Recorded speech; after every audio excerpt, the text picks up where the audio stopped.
আপনি কি শিওর আপনি প্রতিদিন যে সকল খাবার খেয়ে যাচ্ছেন, যেমন পাউরুটি, খেজুর, আঙুর, গরু কিংবা মুরগির মাংস, এই সব কিছু আসল, নাকি এগুলো ফ্যাক্টরি থেকে পরিকল্পিতভাবে তৈরি কোনো কিছু? এটা নিশ্চিত মায়াজাল আজ আপনাদের যা দেখাতে যাচ্ছে তা দেখে আপনি বাজারে গিয়ে কোনো কিছু কিনবেন নাকি কিনবেন না তা নিয়ে দ্বিতীয়বার ভাবতে হবে। হতেও পারে ভিডিওটা দেখার পর আপনি অনেক কিছু খাওয়াই বন্ধ করে দিবেন, তবে এতে করে আপনি সুস্থ থাকবেন এতটুকু বলা যায়। তো চলুন সতর্ক হওয়া যাক। খেজুর। বিভিন্ন পুষ্টি উপাদানে সমৃদ্ধ এই খেজুর। এই ফল সবচাইতে বেশি বিক্রি হয় রমজান মাসে, কিন্তু কিছু কিছু ব্যবসায়ী খেজুরের পরিবর্তে খেজুর বলে অন্য ফল বিক্রি করে। ঠিকই শুনছেন, খেজুরের নাম করে আমাদেরকে খেজুরের মতো দেখতে অন্য ফল খাওয়ানো হয়। এখন প্রশ্ন হলো, আপনি কিভাবে এই নকল খেজুর চিনতে পারবেন? মূলত এই নকল ফলগুলো চীনে জুজুয়া ফল নামে পরিচিত। খেজুরের মতো দেখতে এই ফল স্বাস্থ্যের জন্য অনেক ক্ষতিকর।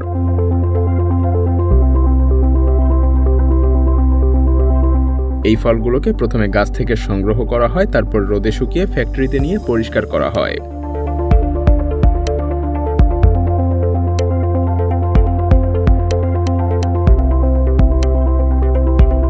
এরপর বিশেষ কেমিক্যালের মধ্যে দিয়ে এগুলোকে প্রসেস করা হয়। এই সকল প্রসেসের মাধ্যমে এই ফলগুলো দেখতে ঠিক খেজুরের মতো হয়ে যায়।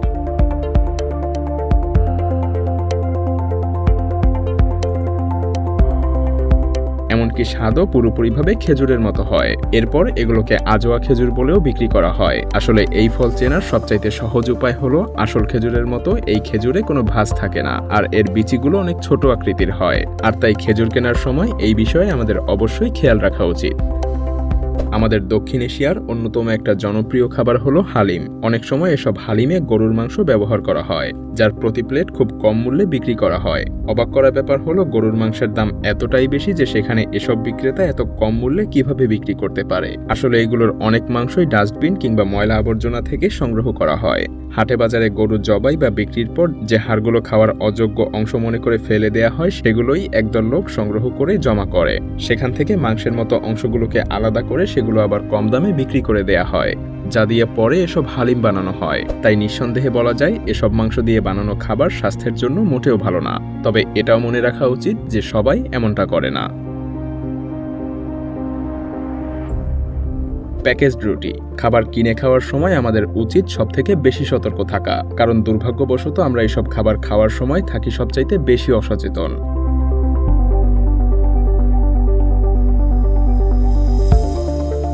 আমরা আসলে কখনো ভেবেই দেখি না খাবার হিসেবে আমরা কি খাচ্ছি। যেমন আমরা সাধারণভাবে স্থানীয় বেকারি কিংবা দোকান থেকে রুটি কিনে খাই, কিন্তু নিশ্চিতভাবে আমরা কেউই জানি না যে এগুলো আসলে কি দিয়ে তৈরি হচ্ছে।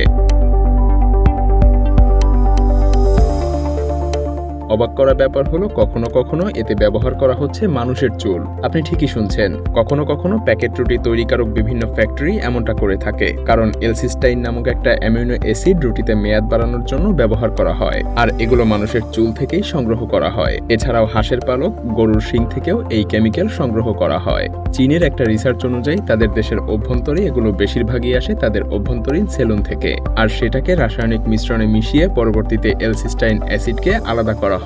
এরপর সেটাকে প্যাকেট করে রুটি উৎপাদনকারীদের কাছে পাঠিয়ে দেয়া হয়। তাই বলাই যায় প্যাকেটজাত রুটিতে অবশ্যই চুলের ব্যবহার হয়, যদিও চাইলেই এই চুল খাওয়া পুরোপুরিভাবে এড়ানো সম্ভব নয়। তবে যা করা যায় তা হলো, নির্দিষ্ট একটা দোকান থেকে রুটি কিনে খেতে পারেন, এবং ব্র্যান্ডেড বেশি মেয়াদের রুটির চেয়ে হয়তো লোকাল স্বল্পমেয়াদী রুটি বেশি সেফ।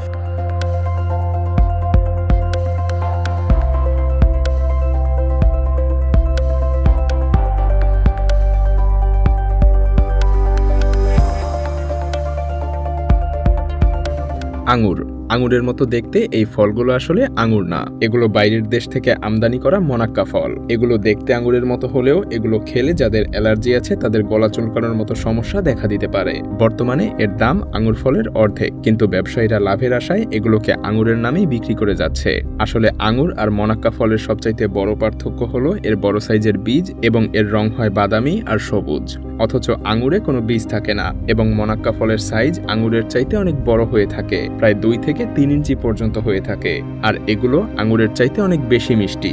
অন্যদিকে আঙুর হালকা টক মিষ্টি হয়, যদিও মনাক্কা কিন্তু একেবারে খাওয়ার অযোগ্য ফল না, তবে এর জন্য অনেকের অ্যালার্জির সমস্যা সৃষ্টি হতে পারে। চিকেন। একদল গবেষক গরু এবং মুরগির মাংস নিয়ে পরীক্ষা করেন। মূলত এই পরীক্ষাটা করা হয়েছিল লাল এবং সাদা মাংসের মধ্যে পার্থক্য বের করার জন্য। লাল মাংস হিসেবে নেওয়া হয়েছিল গরুর মাংস আর সাদা মাংস হিসেবে মুরগি। সেই গবেষণায় দেখা যায় গরুর মাংসের মতো মুরগি বা অন্যান্য পোল্ট্রি মুরগি খাওয়ার ফলে সমান হারে কোলেস্টেরলের মাত্রা বেড়ে যায়, কারণ এসব পোল্ট্রি মুরগির ওজন বাড়ানোর জন্য বিভিন্ন কেমিক্যালযুক্ত খাবার খাওয়ানো হয়।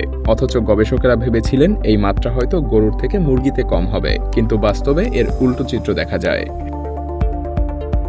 কোক এবং পেপসি। কোমল পানীয় বা কোক পেপসির সবচাইতে বিপজ্জনক দিক শুধুমাত্র এতে মেশানো চিনি বা মিষ্টি তা কিন্তু নয়, এর মধ্যে থাকা গ্যাসও আপনার অনেক ক্ষতি করতে পারে। যেমন এই গ্যাস থেকে হার্টের অনেক সমস্যা তৈরি হয়। এসব নিয়মিত খাওয়ার ফলে হৃদরোগের ঝুঁকি বেড়ে যায়।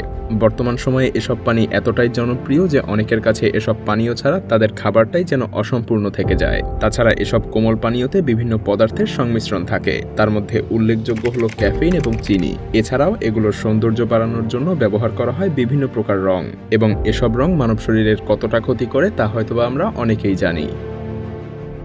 আমাদের অনেকের কাছেই জনপ্রিয় একটা খাবার হলো এই ইনস্ট্যান্ট নুডলস।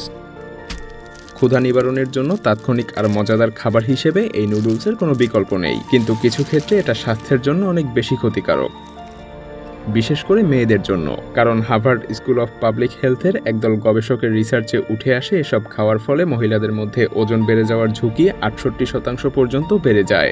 আর এই তথ্য প্রকাশ করা হয় নিউট্রিশনের বিখ্যাত এক জার্নালে। যদিও সপ্তাহে অল্প কিছু পরিমাণ নুডলস খাওয়া যেতে পারে।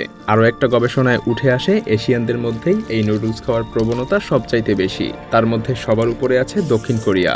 শুধু এশিয়া না, পুরো বিশ্বের এই দেশের নুডলস খাওয়ার প্রবণতা সবচাইতে বেশি। যেমন শুধুমাত্র 2010 সালে কোরিয়ানরা $3.5 বিলিয়ন খরচ করেছিল এই এক ইনস্ট্যান্ট নুডলসের পেছনে।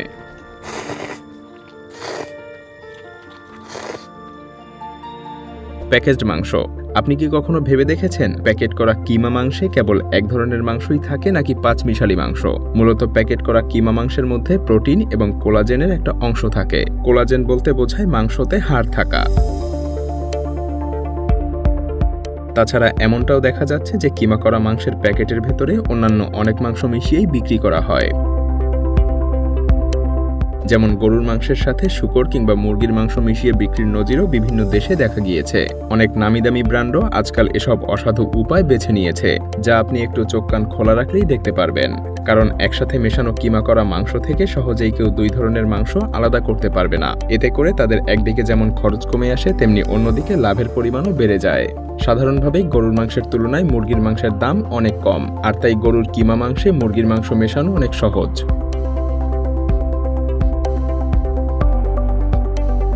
Tomato sauce. টমেটো কেচাপ বা টমেটো সস বর্তমানে সারা পৃথিবী জুড়ে খুবই জনপ্রিয় হয়ে উঠেছে। বিশেষ করে যে কোনো ফাস্টফুডের সাথে সস মিশিয়ে খেতে কেনা পছন্দ করে, কিন্তু এগুলো শরীরের জন্য অনেক বেশি ক্ষতিকর, কারণ এসব সসে কোনো পুষ্টি উপাদানই থাকে না। এমনকি এগুলো মানুষের হার্টও ব্লক করে দিতে পারে। এছাড়া এতে থাকা চিনি ডায়াবেটিস রোগের সম্ভাবনা অনেক গুণ বাড়িয়ে দেয়। সসে বিভিন্ন অ্যাসিডিক উপাদানও থাকে, যা অনেকের জন্য অ্যাসিডিটির সমস্যা তৈরি করে। এতে সোডিয়ামের পরিমাণ অনেক বেশি থাকে, যা আপনার কিডনিতে পাথর পর্যন্ত তৈরি করতে পারে। তাই আমাদের উচিত বাজার থেকে যে কোনো সস না কিনে সম্ভব হলে সস বাসায় নিজেরাই তৈরি করে খাওয়া। আমাদের প্রত্যেকেরই উচিত অবশ্যই চোখ কান খোলা রেখে বাজার থেকে কোনো কিছু কেনা, তা না হলে এভাবেই আমরা প্রতিনিয়ত প্রতারিত হতে থাকব। আপনার প্রিয়জনও যেন অসাধু ব্যবসায়ীর প্রতারণা থেকে নিজেকে বাঁচাতে পারে, সেজন্য আমাদের এই ভিডিওটা শেয়ার করতে পারেন। তো ভালো থাকবেন, ধন্যবাদ।